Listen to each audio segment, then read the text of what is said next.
रिलेशनशिपमध्ये असताना अनेकांना असं वाटतं की जर खरंच प्रेम असेल तर दोघांनी नेहमी एकत्रच राहायला हवं.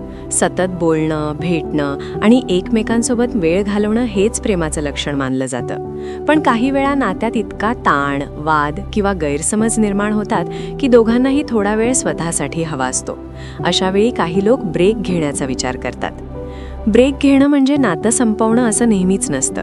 कधीकधी दोघांनी थोडा वेळ दूर राहिलं की स्वतःच्या भावना समजायला मदत होते.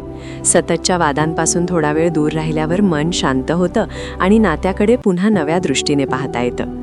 त्यामुळे काही वेळा हा ब्रेक नातं वाचवण्यासही मदत करू शकतो. मात्र काही वेळा ब्रेक हा फक्त नात्यापासून पळ काढण्याचा मार्गही बनतो. एखाद्या समस्येला सामोरं जाण्याऐवजी ब्रेक घेऊया असं म्हणणं सोपं वाटतं. त्यामुळे ब्रेक घेताना दोघांचीही भावना आणि उद्देश स्पष्ट असणं खूप महत्त्वाचं असतं. नाहीतर त्या ब्रेकमुळे नातं आणखी कमकुवत होऊ शकतं. खरं तर कोणत्याही नात्यात समजूतदारपणा आणि संवाद खूप महत्त्वाचा असतो.